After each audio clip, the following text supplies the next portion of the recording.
esclavitud en realidad es tan antigua como la humanidad. Es decir, los seres humanos han estado esclavizando y vendiendo a personas desde la noche de los tiempos. Claro, y él describe la cara de los esclavos que llegan al puerto, ¿no? Los llantos de los niños, bueno, la desesperación, ¿no? La mirada perdida. Se dan cuenta de que hay otro negocio, además milenario, que es el de la esclavitud, de dinámicas de depredación humana. Se dan cuenta de que además es un negocio muy lucrativo porque en la península ibérica esos esclavos se van a vender muy bien. Eran condiciones de hacinamiento, de explotación, había esclavos que fruto de la desesperación se tiraban al mar. Hay una sola referencia, que es la de 1565, del libro del arzobispado, que dice que hay unos 6.300 esclavos, 6.327 si no me equivoco, que suponen el 7% más o menos. Muy buenas, hoy nos encontramos en el podcast El Don de la Palabra. Tenemos aquí a nuestro invitado, Eduardo Corona. Él es profesor en la universidad, en concreto en el campo de la historia.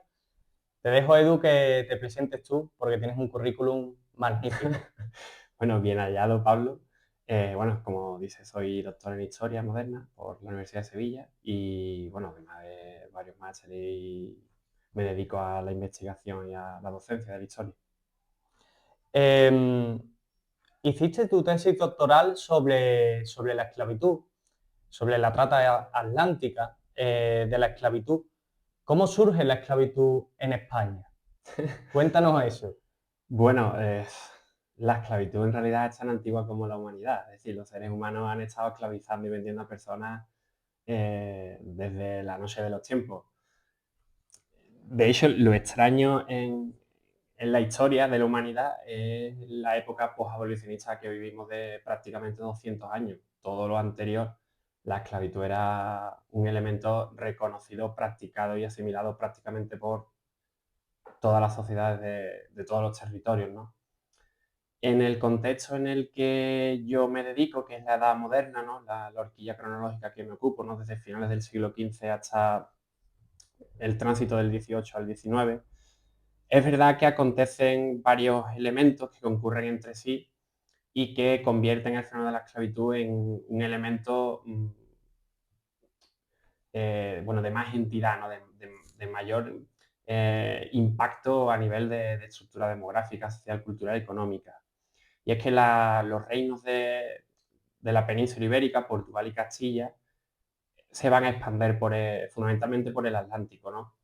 Y en esa expansión, al principio, sobre todo desde mediados del siglo XV hasta finales, esa expansión está argumentada jurídica y teológicamente como una guerra de cruzadas, es decir, como las cruzadas a Tierra Santa, ¿no?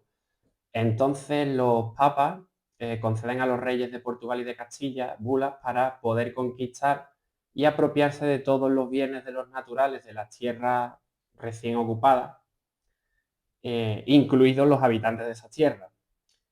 ¿Por qué? Porque durante toda la Edad Media, prácticamente del siglo IV después de Cristo, la Iglesia va construyendo un concepto de ciudadanía cristiana. O sea, cristianitas, en relación a la esclavitud, va a ir adaptando la institución al credo cristiano. Es decir, esa esclavitud que estaba regulada, reglamentada o por el derecho romano, va a ser asimilada por el cristianismo, pero dentro de sus parámetros morales. Eh, ¿Y qué la, podemos decir de estos parámetros morales? Ya lo vimos al hilo de lo que estás diciendo, en el caso que más se conoce y supongo que la audiencia conocerá es el caso de la colonización de América. bueno, ahí voy a llegar, ahí voy a llegar. Claro, esa cristianitas, esa ciudadanía cristiana va a ir relegando la institución de la esclavitud fuera de los límites geográficos de la cristiandad. Es decir, va a prohibir que de guerras entre príncipes cristianos se prohíba esclavizar. Se puede cautivar y pedir un rescate por esos prisioneros de guerra, pero no se pueden esclavizar, no se pueden vender. La esclavitud va a quedar relegada, por tanto, a los enemigos de la fe. En el contexto peninsular, evidentemente, esto se circunscribe a los moros. como eran descritos en la época, ¿no? Los musulmanes. Claro, ¿qué es lo que ocurre? Que bajo este concepto de cruzada, cuando llegan a Canarias y después al Caribe, se dan cuenta de que aquellos naturales en realidad no eran cristianos, pero tampoco eran enemigos de la fe. Es decir, era gente que desconocía ambas confesiones, ¿no?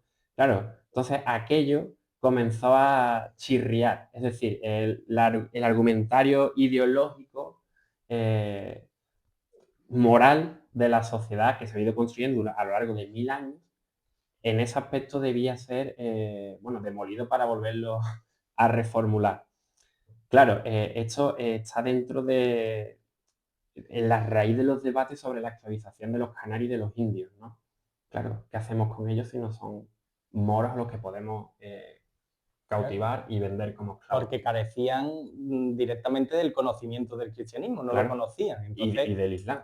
les surge, claro, los moros, ¿no? Como se decía en la época, los árabes, al fin y al cabo profesaban su religión, pero conocían la otra y lo que hacían era renegar de la otra. Entonces, en cierto modo, estaba justificado, ¿no? En lo que tú nos intentas explicar.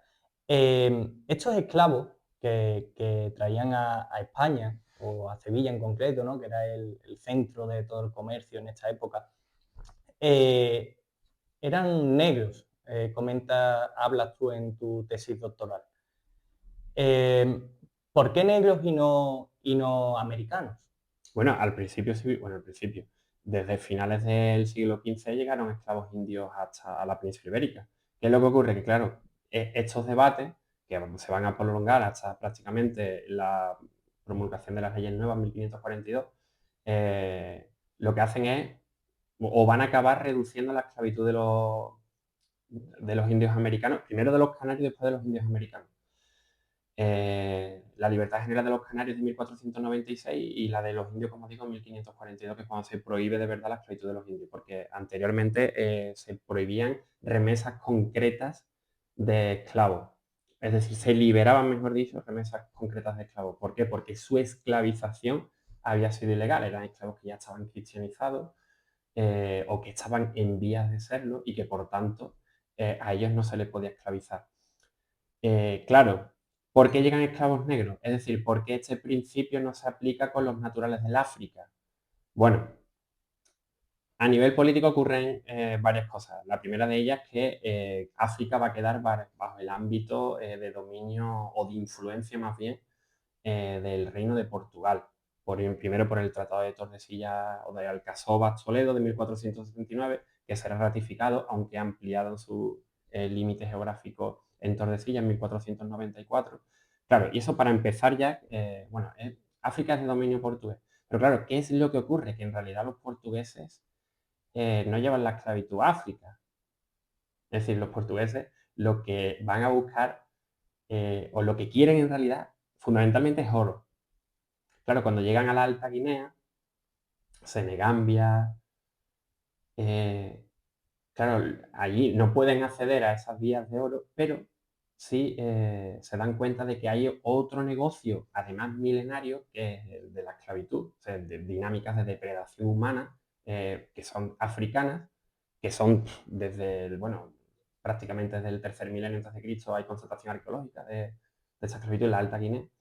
Y bueno, son esclavos que se capturan en esa zona y van permeando por la ruta transsahariana hacia el norte de África o hacia el interior del continente africano, incluso a Egipto. Y los portugueses se dan cuenta de que pueden, a través de negociación con los locales de la costa, acceder a ese tráfico. Y se dan cuenta de que además es un negocio muy lucrativo porque en la península ibérica esos esclavos se van a vender muy bien. Entonces es un negocio súper lucrativo. No es el oro, pero es un negocio que está montado y lo único que hacen es abrir la puerta trasera. Al cabo de los años, en pocas décadas lo van a multiplicar, o sea, el tráfico el transatlántico ya se va a disparar, pero en realidad no inventan nada. Ellos lo único que hacen es abrir una puerta trasera. Por eso llegan a la península ibérica, a donde iba, tantos esclavos negros, Por los por los portugueses, portugueses. por la Vamos, van expansión. de la mano de los castellanos. Y de hecho, bueno, no sé si nos vas a preguntar más adelante, pero en realidad los que transforman el negocio de la trata negrera en un negocio como tal son los mercaderes judeoconversos andaluces. Es decir, esa gente son los que imprimen eh, bueno, una lógica económica, mercantil, empresarial al negocio de la trata transatlántica desde, bueno, entre 1530 y 1560. Está Como muy si bien fuera, estudiado por... ¿Cómo, cómo? como si fuera otra materia prima cualquiera de Sí, un sí, sí, sí, sí, territorio. sí. O Mm, sea, aunque hoy nos resulte, bueno, algo despreciable, ¿no? Como puede ser de otra claro, manera. de eso hablaremos más Más tarde. adelante, de cómo valorar esa con la perspectiva actual.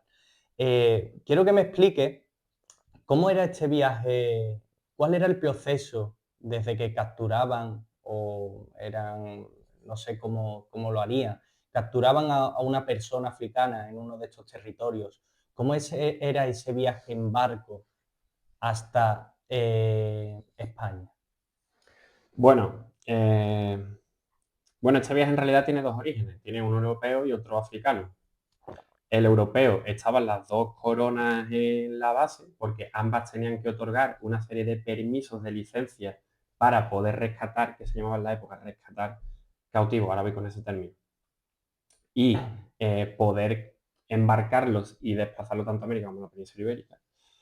Y después otro africano, ¿no? Que fruto de la guerra de las razas entre diferentes estados, tribus africanas, había, bueno, varios imperios que se dedicaban prácticamente, la base de su economía era esa, lo que hoy es Mali, Chad. Claro, y ellos eran los que llevaban esos esclavos a puertos de Senegambia, de las factorías africanas en África, porque también tenían factorías en el Golfo de Guinea, ¿no? Como, lo diré, se me ha ido, San Juan, San Jorge la Mina, se me ha ido. Em, Claro, y los comerciaban, los trocaban por diferentes productos, desde tejidos, diferentes materias primas, incluso llevaban libros del Magreb, también se ha estudiado esto. Y claro, y ahora los embarcaban y bueno, el embarque pues lo llevaban con otro tipo de productos. En esa época todavía el barco negrero como tal no existe, ¿no? No es un barco que se dedique solo al tráfico de seres humanos, sino que van en las bodegas junto con otro tipo de mercancía incluso Panamérica igualmente. ¿Eh? Y bueno, los traen por, hombre, las condiciones del todo buenas no No podían era. ser. Es verdad que bueno, las quejas de los abolicionistas ya desde finales del siglo XVIII insisten mucho en la dureza porque lo sería, ¿eh? No estoy Del viaje. negando, sí, de la captura y del viaje. Pero es verdad que, por ejemplo, estos mercaderes de muy principios del siglo XVI intentan por todos los medios reducir las tasas de mortalidad en el viaje lo máximo posible. Es decir, Porque se movían en medias de un 12, 15, 18%, a veces más, a veces menos. era una pérdida económica grande, Efectivamente, era como perder mercancía. efectivamente. Em, Pero eran condiciones duras, hacinamiento, Hombre, claro. deshidratación, había esclavos que fruto de la desesperación se tiraban al mar por protección, por mantas, por alimentos, por agua que le diesen. Que ambas cosas están documentadas en un libro buenísimo de una tesis doctoral que se defendió en 2020 de Javier Ortiz Arza sobre los mercaderes vascos en el tráfico de esclavos transatlánticos. Y este tipo de detalles están recogidos en la documentación, tanto la muerte ¿Cómo de era los el esclavos viaje? como también cómo intentan reducir esas condiciones al mínimo para que tenga un impacto lo más mínimo posible, para la redundancia. Claro, porque al fin y al cabo, si pierdes el 10 o el 15%, pues Está el perdiendo 10 o el dinero. 15% de la ganancia total, al fin y al cabo pierdes. Em, este negocio lo llevaban a cabo gobiernos o empresas privadas. No, no, o sea, son compañías mercantiles que necesitan de la habilitación de las monarquías, que son las que fiscalizan el tráfico, ¿no? Las monarquías daban su beneplácito, ¿no? Claro, primero licencias, después los asientos, los contratos, pero desde un punto de vista fiscal, ¿no? Es decir, estos son compañías, por eso digo que no, cuando hablo de los portugueses, no quiero poner el foco en los portugueses, porque los portugueses están, fundamentalmente los lisboetas, perdón, están en Sevilla y desde Sevilla hacen los negocios y arman las compañías con mercaderes de Castilla, de Sanllanza sevillano, de Cádiz, de Génova, de Florencia, que ponen el dinero, o sea, son, vamos a decir, compañías transnacionales dentro del concepto de nación que Que tiene aquella época. invertían en Claro, esos negocios. Lo que pasa es que el territorio africano pues era puertos portugueses. Sí, sí, pero Eso que es lo no, único. que no quiero decir que como esto es sensible, ¿no? No quieres poner el foco en los portugueses, sino que estaba Claro, totalmente porque caemos aquí en expandido. la culpa fácil, ¿no? Es que los portugueses, no No. estoy eximiendo, porque aquí, o sea, el dinero era Aquí se transnacional, es decir, compraba, aquí lo trataban igualmente, o sea que yo creo que la parte de culpa, si se puede decir de alguna forma, no creo que dependa del país. Supongo claro, que otros claro. países lo desarrollaban también y demás. Cuando estos esclavos eran transportados y llegaban a Sevilla o a otros Sí. puertos europeos, ¿qué labores desarrollaban esos esclavos? Bueno, en realidad a Sevilla llegaban pocos barcos de esclavos. Es decir, los barcos llegaban fundamentalmente a Lisboa y a los puertos del Algarve, Tavira, Portimao, Lagos, puertos de primer nivel. A veces llegaban a Ayamonte, a Palos de la Frontera, a Cádiz, a Sanlúcar, al puerto de Santa María. Pero los esclavos llegaban fundamentalmente por tierra desde Portugal y a través de esas dos vías, ¿no? Desde Lisboa cruzaban bien Extremadura por Zafra, que es un núcleo esclavista de primer orden, o por la carretera de Lisboa, el camino de Lisboa a Sevilla que pasaba por Serpa, cruzaba el Andévalo y pasaba por aquí, por la Puebla, entre otros sitios de la Gracia, ¿no? O bien por el Algarve, llegaban a Ayamonte, sí, lugares como Triguero, Moguer y por lo que hoy es la 49, ¿no? Que era algo habitual en los pueblos de la época, ¿no? Ver esclavos negros que se traían y movían de un sitio Sí, sí, a sí, sí, otro. sí, sí. Era algo muy común. Sí, sí. En este aspecto, vamos a enfocarnos en Sevilla para esta pregunta. ¿Qué porcentaje de población negra había en el siglo XVI y XVII? Bueno, va variando, va variando. Durante el siglo XVI crece de manera exponencial, se triplica prácticamente en pocas décadas. Alcanza el máximo en torno a 1560, 1570, un 10% más o menos de la población. Va decreciendo porque América se está acaparando poco a poco el tráfico, porque hasta mediados de la década de 1530 el centro fundamental, el destino fundamental de la trata transatlántica no es América, es la península ibérica. Ahí va decreciendo, como digo, desde las décadas de los 70, 80, 90, vuelve a repuntar con la conquista de Angola, que va a generar un incremento de la población esclava en todos los mercados, tanto americanos como de la península ibérica, se mantiene hasta 1620. Es un impacto menor que el primero que he mencionado, más o menos 6-7%, y ahí vuelve a decrecer ya, y sobre todo a partir de 1640 sin solución de continuidad, y en prácticamente una década pasa del 4, 3, 4 al 1%, y ya a partir de ahí prácticamente es irrisoria. Vamos, una población esclava mm, muy disminuida con respecto a lo anterior, porque se produce la sublevación o la restauración, dependiendo de qué historiografía manejemos, portuguesa. Portuguesa se separa de la monarquía hispánica. Porque un 10% de la población es una absoluta barbaridad. O sea, es uno de cada 10 habitantes de la ciudad son esclavos. O sea, Sí. son una auténtica, Hombre, un sobre todo porcentaje muy en importante. una ciudad como Sevilla, que es de las más grandes de Europa en aquella época. ¿Qué población, tienes datos sobre qué población tenía la ciudad en esta época y el número total de esclavos? Sí, hay una sola referencia, que es la de 1565, del libro del arzobispado, que dice que hay unos 6.300 esclavos, 6.327 si no me equivoco, que suponen el 7%, más o menos, 7,3, 7,4. ¿Qué es lo que ocurre? Que en realidad ahí solo hay esclavos cristianizados. Habría que sumar los esclavos de origen musulmán o musulmanes que están en la ciudad, que no son bautizados y que son bastantes. Entonces ese número se tiene que incrementar. Y la ciudad por aquel entonces tenía unos poco más de 80.000 habitantes. Es muchísimo, es Hombre, eso muchísimo. es bastante, bastante. Podría haber entonces unos 8.000, unos 7.000 Sí, más o menos, esclavos, más o más o menos. menos, o sea, una barbaridad bastante. Eh, ¿Qué labores desarrollaban cuando ya eran comprados aquí y demás? ¿Qué labores desarrollaban del día a día? ¿Servían? La distinción entre las labores de hombres y las labores de mujeres creo que también es importante porque supongo que habría una diferencia bastante importante. Bueno, empiezo por esta última, no necesariamente. Eh, hacían todo tipo de tareas. Todo tipo de tareas, todo tipo de actividad económica. Para empezar, era una inversión porque eran, bueno, eran caros. Todo el que pudo tener esclavos, todo el que se lo pudo permitir, lo hizo.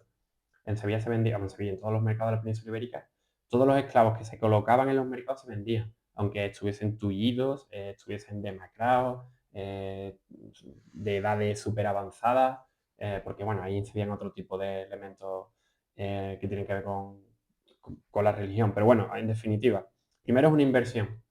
Es un objeto, bueno, de ostentación, ¿no? Es decir, vamos a poner un ejemplo eh, tonto, ¿no? Es como tener un Mercedes, ¿no? No lo mismo que no sé, Poder mantener, si tienes 5 esclavos, pues poder mantener 5 claro, bocas más y demás, pues es decir, claro, es un signo de de estatus. distinción social, de estatus. Pero fundamentalmente es una inversión económica que se utiliza para todo tipo de tareas. Es una esclavitud que se desarrolla en un contexto urbano y que por tanto está en las calles, está en las casas, está en los talleres de artesanos. En las casas pensemos que el servicio doméstico no es solo poner una mesa y recogerla. Es cocinar, ir a por agua significa ir a las fuentes públicas a por agua, que no es como vamos aquí a tu cocina, ¿no? Y abrimos el grifo, ¿no? Vamos a por leña para el fuego, para cocinar, vamos a las velas, bueno, en fin, es todo tipo, bueno, lavar la ropa, que se lava fuera de la casa, todo tipo de tareas que es un ramillete inmenso y que hacen tanto hombres como mujeres.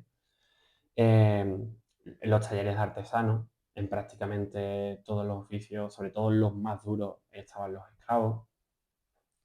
Aquí en este caso fundamentalmente hombres. Su mano de obra se podía arrendar. Entonces tú estabas ganando dinero, Subcontrataban esclavos. claro, y o sea, tú ganas dinero, o sea, como su señor, como su propietario, estás ganando dinero, porque lo que ganas te lo tiene que dar, pero tú a cambio le das una parte al esclavo y el esclavo va ganando un peculio con el que en el futuro se va a ir pagando su libertad. Un negocio Redondo. rentable desde ese punto de vista. Es decir, pero prácticamente están todos los tejidos económicos. Porque labores agrícolas como hacían También, posteriormente también, ¿no? también. Aquí en la Puebla yo me encontré una esclava negra, por cierto, que aquí en Uncina, o sea, más o menos la dehesa del rey, Ujú. cogía aceituna, ¿no? La cosecha. Y era una mujer. Qué interesante, qué interesante. Em, es curioso el dato que has dado porque era la siguiente pregunta. ¿Había oportunidad de que estos esclavos se liberasen alguna vez? ¿O si eras esclavo, te morías siendo esclavo y tus hijos iban a ser también esclavos? ¿Cómo era este proceso y si era posible liberarse algún día? Porque siempre la esperanza, pues al fin y al cabo, es muy Se importante. podían liberar. Bueno, eso estaba contemplado en el derecho y estaba totalmente regulado, igual como que la misma institución. O sea, estaba regulado el acceso a la esclavitud y las vías de salida. Claro, se te puede hacer esclavo por guerra, cuando eres infiel, ¿no? O por nacimiento, también por una venta de uno mismo, pero eso no se ha documentado. Pero claro, puede salir también porque te pagues tu libertad o porque tu señor te la otorgue gratuitamente o a cambio de un servicio, en fin. Y sí, sí, se liberaban. Hoy sabemos ya, y además son investigaciones bastante recientes, que prácticamente en torno a un cuarto y un tercio de todos los esclavos se liberaban. O sea que la mayor parte murieron siendo esclavos, pero no es un porcentaje para nada desdeñable.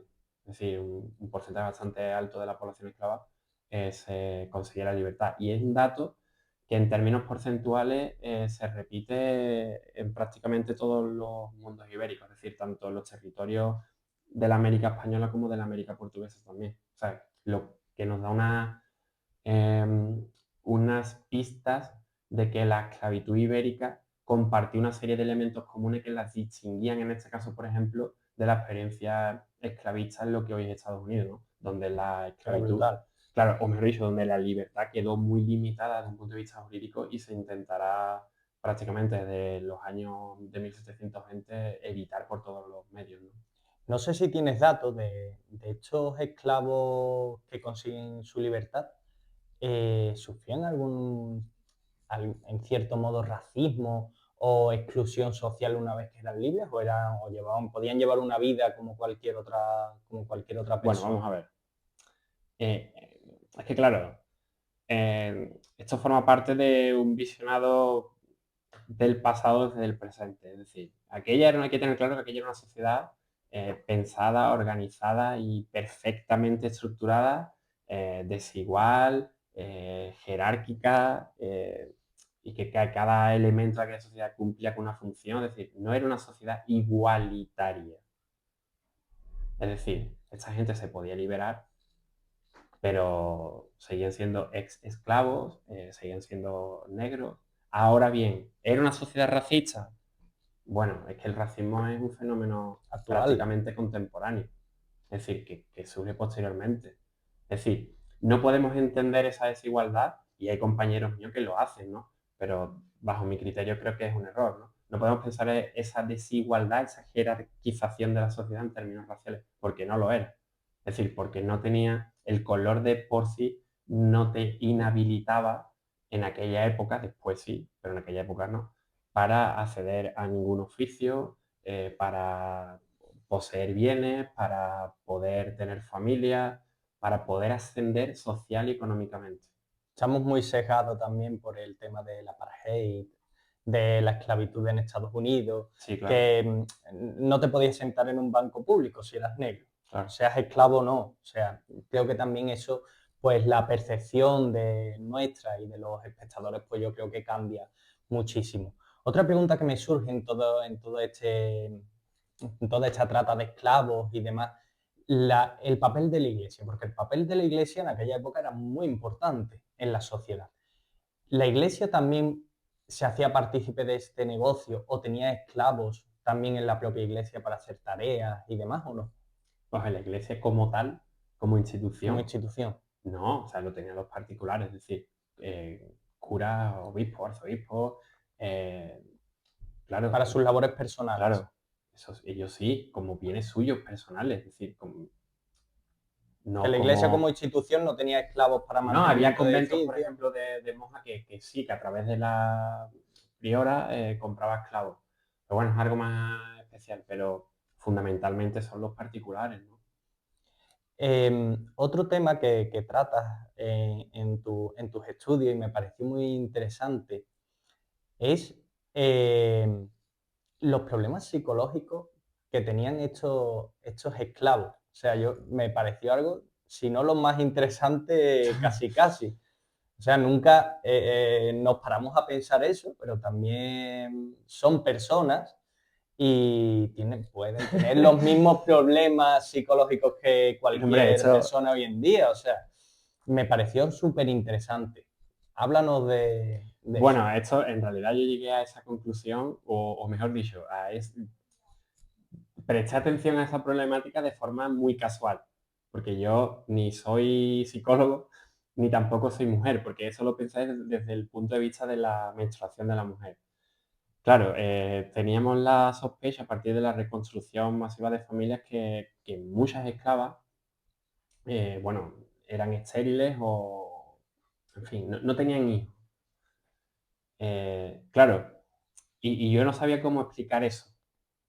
No tenía elementos todavía, por aquel entonces yo todavía era alumno de máster, si no recuerdo. Claro, entonces en una conferencia me dijo una profesora, con toda la razón, que claro, que como no tenía en cuenta la interrupción de la regla por estrés, por traumas, por violencia, por desgaste físico, porque eso le ocurría. Ella estudiaba poblaciones de mujeres migrantes, claro, y el duelo migratorio, que fue lo primero que yo lo escuché, puede causar eso en la actualidad en mujeres, sobre todo bueno, en riesgo de exclusión social, en fin, de situaciones de Ujú. vulnerabilidad. Pero entonces me puse como un loco a estudiar tesis doctorales de medicina, sobre todo de la disciplina de la obstétrica, en poblaciones de mujeres migrantes, mujeres maltratadas por violencia de género, es decir, mujeres en situaciones límite, para poder extraer algún tipo de elemento comparativo desde la medicina a los datos que yo estaba reconstruyendo en la documentación histórica. Claro, y fui como di con este tema. Y efectivamente parece que sí, ¿no? Claro, cuando te montan en un barco Una depresión, claro, contra tu voluntad. Vamos a ver, dejando a tu porque, familia, a claro, tu dejando a tu tierra. familia y llegas a un sitio donde no entiendes la lengua, llegas a otro mundo. Es decir, ponte, o sea, un ejemplo muy, creo que muy ilustrativo, ¿no? O sea, llega a Sevilla en un barco, además de unas dimensiones y una, bueno, una ingeniería que posiblemente desconozcas.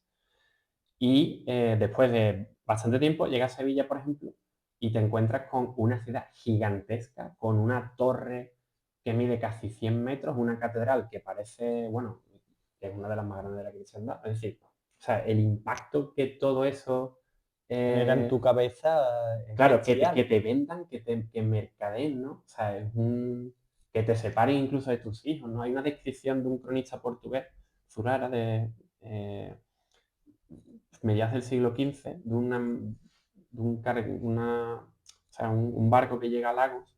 Claro, y él describe la cara de los esclavos que llegan al puerto, ¿no? Los llantos de los niños, bueno, la desesperación, ¿no? La mirada perdida. Claro, yo creo que es un choque bestial. Hombre, claro, claro, o sea, es La, una barbaridad. la lengua es como si hoy en día cogen una persona, lo abducen los alienígenas, lo llevan a otro planeta, a otro mundo. El choque y la depresión que después sufren, el maltrato constante, ¿no? El desprecio. Al fin y al cabo, yo creo que esto influye después a la hora de la menstruación, del poder tener hijos, ¿no? Que también O afecta del querer tenerlo, es decir, o del también puede querer ser tenerlo. bueno, o sea, el impacto psicológico de eso tiene que ser bestial. Y en el estudio, en la tesis, documento en Brasil también, que las que en principio menos hijos tienen, o el que este fenómeno de la interrupción de la, bueno, de la esterilidad e infertilidad, se da sobre todo en las que llegan directamente desde África.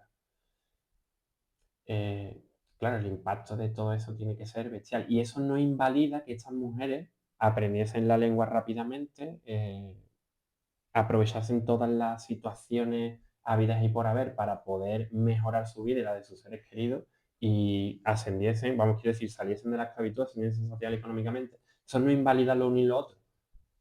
Quiero decir, cuánta gente eh, que aparentemente tiene todas sus necesidades materiales cubiertas conocemos y por dentro son unos desgraciados, ¿no? Es Al decir, que no final, invalida. Quiero decir que una buena vida material no invalida el hecho de la brutalidad de la institución, ¿no? Del hecho de convertirse en esclavo. Y esto es algo que eso sí se tenía claro. Es decir, la institución como tal estaba asimilada, pero se sabía que aquello era una brutalidad, ¿no? había mestizaje entre hombres o mujeres blancos con hombres o mujeres Sí, sí, negras, muchísimo, muchísimo. muchísimo. Dime, dime. Y después esos hijos que en la sociedad, como estaba visto este mestizaje a estos hijos.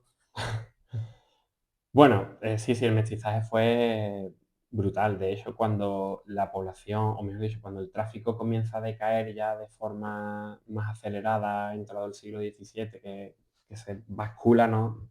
Hacia América y dejan de llegar aquí esclavos, como esta población de forma natural no se reproduce tanto por lo que acabamos de hablar de a nivel biológico, psicológico, como también por la posibilidad de la libertad, necesita continuamente de la llegada de esclavos desde el exterior. Claro, en el momento en el que dejan de llegar, la población negra que queda es la que es. Pero como el mestizaje está tan extendido, esa población se va a ir aclarando en el paso de dos, tres, cuatro generaciones. Esto no significa que esas relaciones sean necesariamente buenas o necesariamente malas. Es decir, este mestizaje no solo responde a situaciones de abuso, violaciones. Existía, claro que sí, pero también esto se ha documentado en relaciones afectivas, ¿no? De señores que tienen, bueno, que sus amantes son sus esclavas, sus confidentes incluso, o quejas de esposas que van a los tribunales a denunciar a su marido porque de forma efectiva o oficiosa la esposa en realidad es la esclava, la que domina la casa es la esclava. Eh, Pero bueno, es decir, como lo que te estaba diciendo es eso, que la situación es, bueno, muy diversa, muy heterogénea.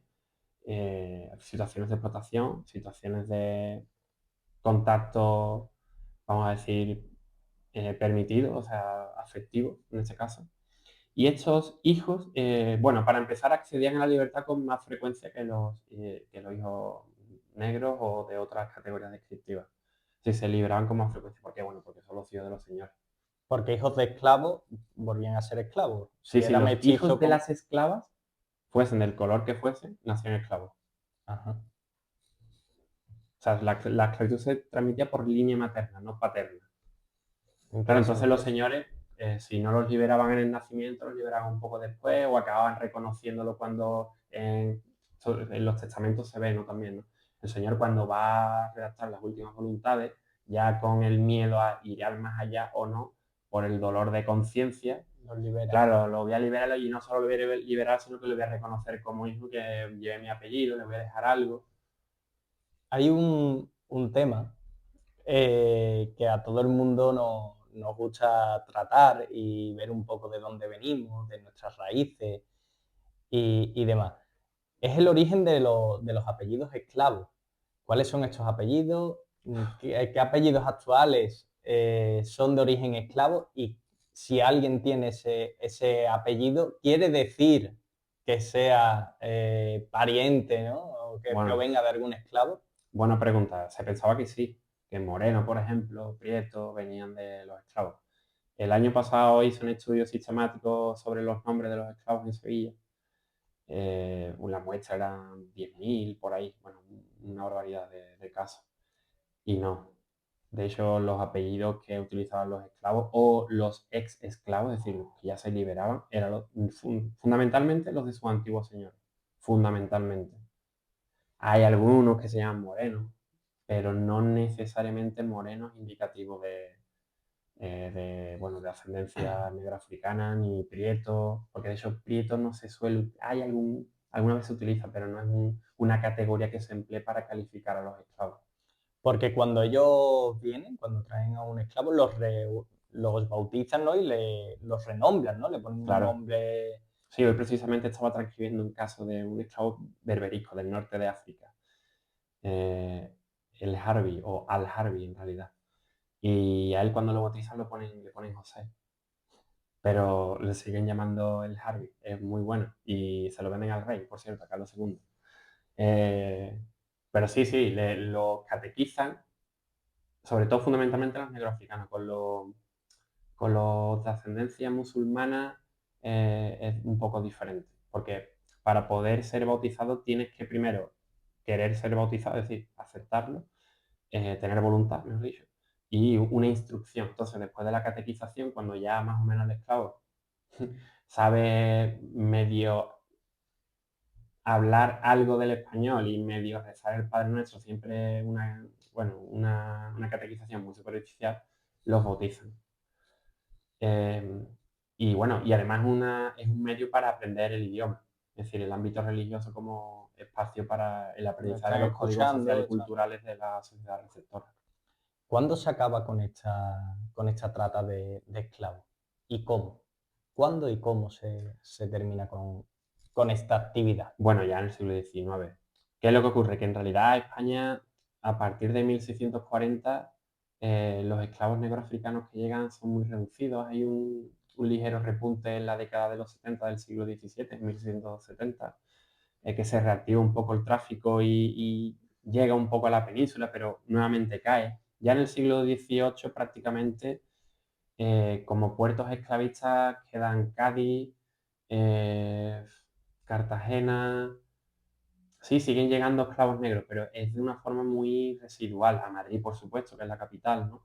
Pero de forma muy residual. La esclavitud se va a circunscribir fundamentalmente al moro negro africano, norteafricano, perdón, y a los turcos fruto de la guerra, ¿no? ¿Qué es lo que ocurre? Que claro, cuando se abole la esclavitud en la península ibérica en 1837, en realidad la esclavitud negra aquí ya es un recuerdo casi olvidado. Cuando pasa ya una generación, ya casi se olvida porque ya el mestizaje Sí, sí, aclara la además la población, piel. claro, efectivamente, además la población negra como se ha amistizado con la población de aquí, es decir, que se ha aclarado, es que se olvida. O sea, yo, por ejemplo, me encontré una vez viendo un padrón de vecinos de una iglesia de Sevilla en 1820, me encontré un esclavo negro, pero eso es algo bueno, de otra época en realidad, no se tiene una conciencia en la península ibérica, ¿eh? Claro, Después en aquí otra tenemos zona. a los mercaderes, los vascos, los catalanes, los valencianos, eh, que están en Málaga también, ¿no? Que están ganando dinero con el tráfico hacia América, hacia Cuba y Puerto Rico fundamentalmente. Claro Pero aquí ya que hace falta más esa mano de obra en el campo, en tal que la sí, mayoría bueno, de, porque el sistema de plantación está construido y funciona gracias a la esclavitud, a mano de los esclavos. lo vemos además hoy en día en las poblaciones cubanas, Claro. venezolanas, que hay una cantidad de personas con una piel muy, muy oscura, provenientes de esos esclavos más tardíos en esa época. Yo que soy un amante de la historia, eh, siempre me gusta conocer, porque nos acerca más a la realidad, algún caso concreto que te haya llamado la atención, de algún esclavo, de alguna persona, que tú tengas conocimiento de los casos concretos. Porque yo creo que esto nos acerca más a, Se humaniza, ¿no? a humanizar más la historia, porque muchas veces la deshumanizamos Sí, y hablamos como si fueran números, como si tal, pero yo creo que siempre es interesante conocer esos casos concretos para conectar con estas personas. sí, pues mira, pues tengo bastantes, ¿no? Pero voy a destacar uno de ellos que trabajé para un artículo muy reciente sobre, bueno, el ámbito de actuación, los márgenes de actuación de las mujeres esclavas y libertas, horras, como se dice en la documentación, en la Sevilla de estos siglos. Y una de ellas se llama Juana Rodríguez.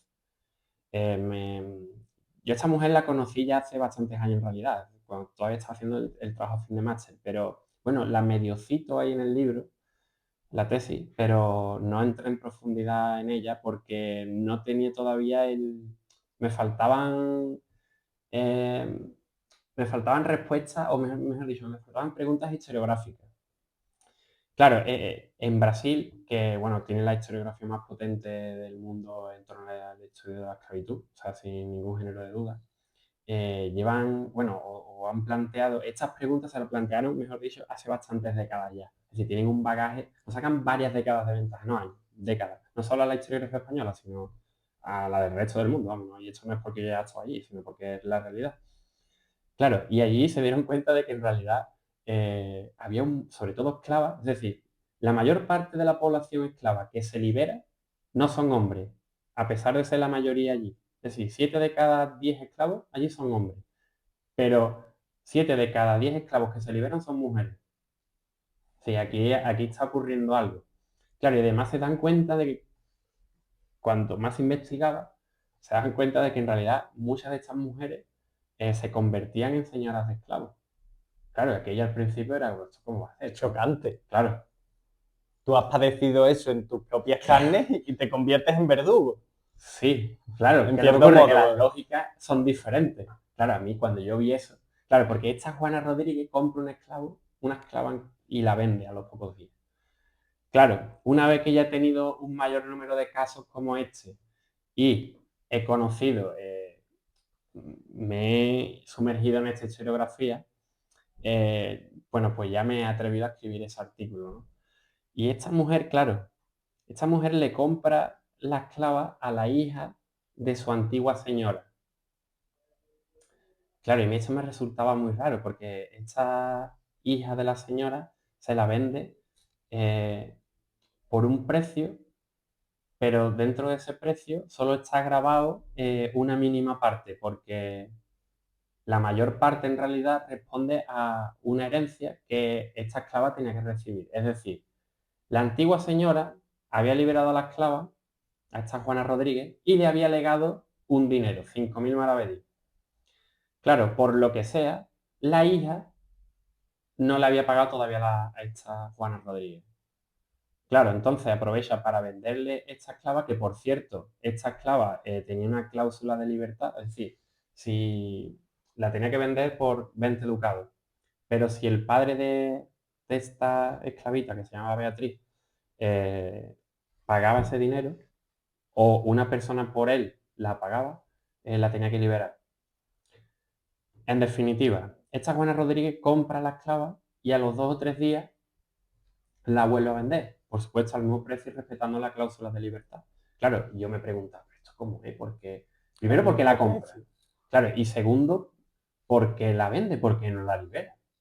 Es decir, son dos mujeres, ella es ex esclava, no ya liberta, ¿no? Pero bueno, es decir, esperaba una sororidad, Un poco de solidaridad, ¿no? Sí, De ayuda. sí, bueno, pero lo que esperaríamos hoy, ¿no? En una sociedad, bueno, que está convencida del feminismo, de la igualdad entre hombres y mujeres, sobre todo del empoderamiento de las mujeres. Claro, y aquello no, es que no tenía nada que ver. Claro, esta mujer lo que hizo fue vender a la esclava porque recuperaba los 2000 y pico de maravedís que había pagado por ella y a través de la venta recuperaba los 5000 maravedís que le debía a su antigua señora y que su hija todavía no la había pagado. Es decir, lo que hizo fue aprovechar la oportunidad económica que se le presentaba Para para, ganar doble. no, para ganar dinero, es decir, para ganar lo que se le debía y un poquito más. O sea, recuperar lo que había pagado, ¿no? Hay más casos, ¿no? Hay más casos de esclavos que compran, que salen de la esclavitud y compran esclavos. Y no solo por solidaridad, por ejemplo, en los berberiscos, moriscos, está muy claro eso, ¿no? Yo lo compro porque en realidad es mi vecino, es mi amigo, es mi familiar, y a continuación lo libero. Pero ellos no, o lo mantienen o lo vuelven a vender por más dinero, ¿no?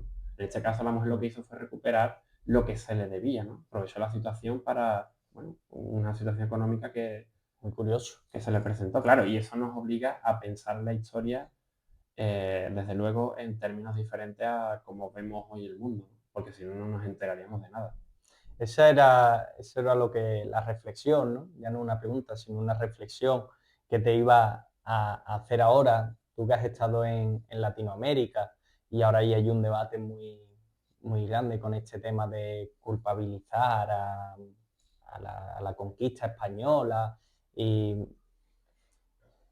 cómo debemos de valorar esta historia con la perspectiva actual. Yo creo que es muy importante y tú que has tocado temas muy sensibles, ¿no? Porque al final, pues, la persona de Angola, ¿no? O de cualquier país africano, pues se puede sentir, ¿no? Con cierto revanchismo, ¿no? Con cierta revancha hacia la persona española, ¿no? O castellana. ¿Cómo debemos de tratar la historia y de valorarla desde la perspectiva actual? Bueno, vamos a ver.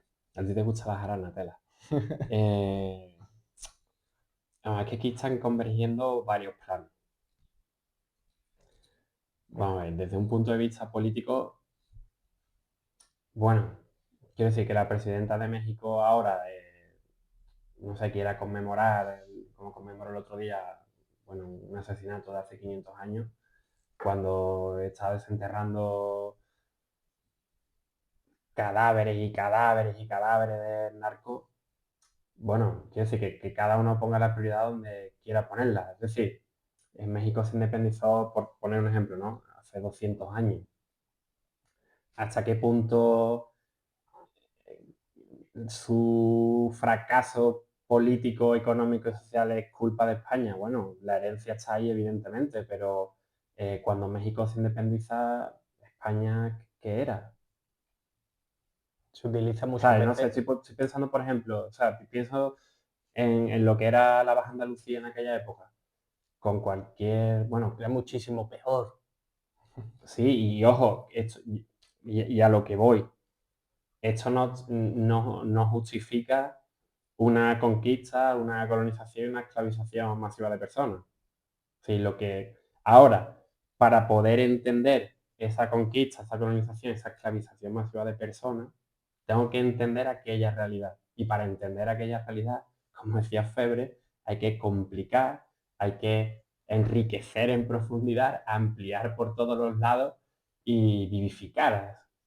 Es decir, si yo estoy continuamente proyectando prejuicios morales, políticos del tiempo presente hacia sociedades que no se pensaron, no se representaron y se organizaron en los mismos términos como lo hacemos nosotros hoy, es que no nos enteramos de nada.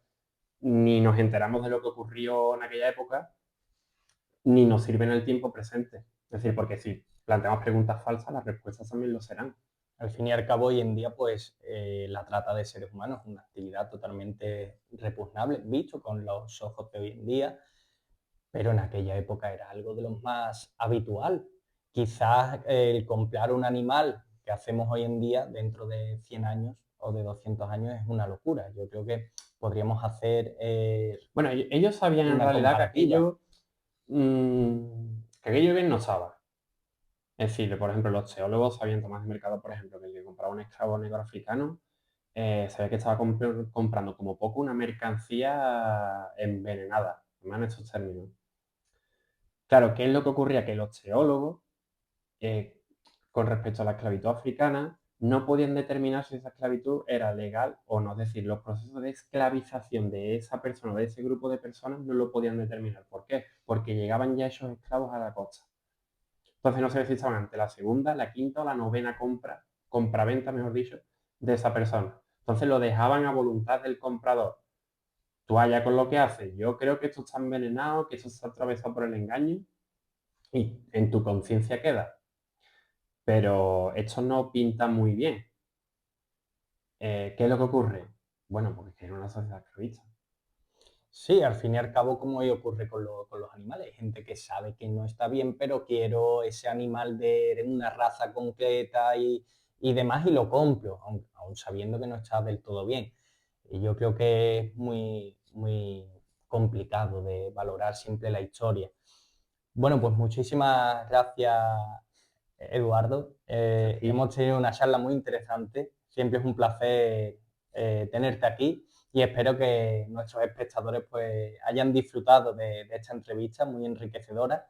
Y en el futuro espero tenerte por aquí, siempre hablando de temas tan interesantes como tú eres, que eres una rata de ir a los archivos y de descubrir todo lo nuevo, que eso tiene un misticismo y un interés, ¿no?, por conocer lo que nadie conoce, que es digno de admirar. Muchísimas gracias no, gracias a ti, Pablo, un placer. y un placer.